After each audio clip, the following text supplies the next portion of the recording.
Hello everyone, কেমন আছেন সবাই? আশা করি সবাই অনেক অনেক ভালো আছেন, সুস্থ আছেন। আবারও আপনাদের মাঝে ছোট্ট একটি ব্লগ ভিডিও নিয়ে হাজির হলাম।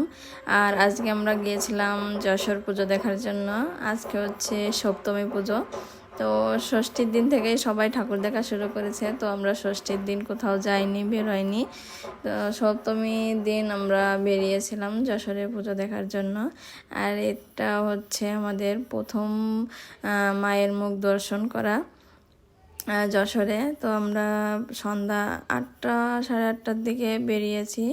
বেরিয়ে যে প্রথম পুজো দেখা শেষ আমাদের। এটা হচ্ছে দ্বিতীয় প্যান্ডেলে ঢোকা।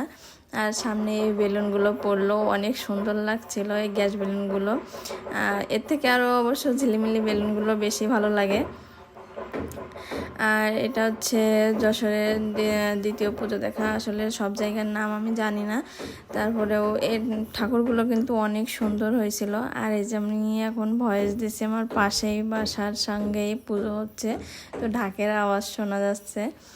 তো আর যশোরে কিন্তু পুজো দেখতে হলে হেঁটেই পুজো দেখতে হয় বেশিরভাগ, কারণ শহরের ভিতরে গাড়ি ঢুকতে দেয় না, রিক্সা অটো এসব ঢুকতে দেয় না। আর সপ্তমীর দিন বেশি একটা ভিড় ছিল না, মোটামুটি ভিড় ছিল।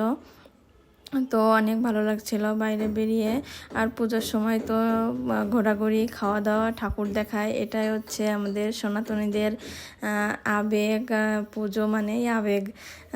তো এই যে যশোর কিন্তু পুরো যশোর শহর বা বেশপাড়ায় বেশি পুজো হয়।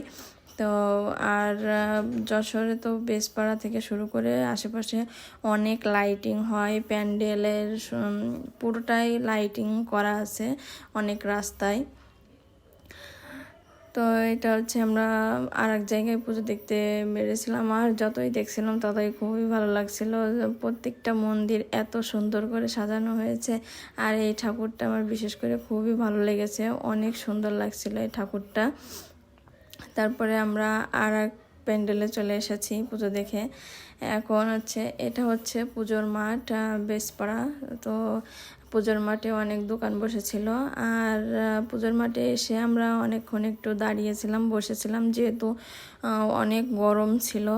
তো অনেক হাঁটাহাঁটি করে কষ্টই হয়ে গেছে। তো ফ্যান চলছিল উপরে, পুজোর মাঠে একটু বসে রেস্ট নিয়ে তারপরে আবার ঠাকুর দেখা শুরু করেছিলাম। আর যশোর অনেক পূজা হয়, আর এই ঠাকুরটাও আমার খুবই ভালো লেগেছে, এত সুন্দর এই ঠাকুরটার সাজটা অনেক ভালো লেগেছে। তারপরে যে ওখান থেকে আমরা পুজো দেখে চলে এসেছিলাম। আর এটা হচ্ছে আমাদের সুপারি বাগানের পুজো, আমাদের বাসার পাশে যে পুজোটা হচ্ছে ওইটা। তো আমরা শহর থেকে পুজো দেখে চলে এসেছি। আজকে বেশি একটা দেখিনি, আরও কয়েকটা বাকি ছিল।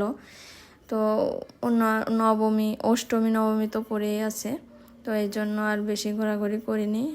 এখন এটা হচ্ছে আমাদের বাসার পাশের পুজো। তো মন্দিরে এসে কিছুক্ষণ বসলাম। তারপরে যে এখানে একটা নাচ করছিল একটা মেয়ে, অনুষ্ঠান হচ্ছিল।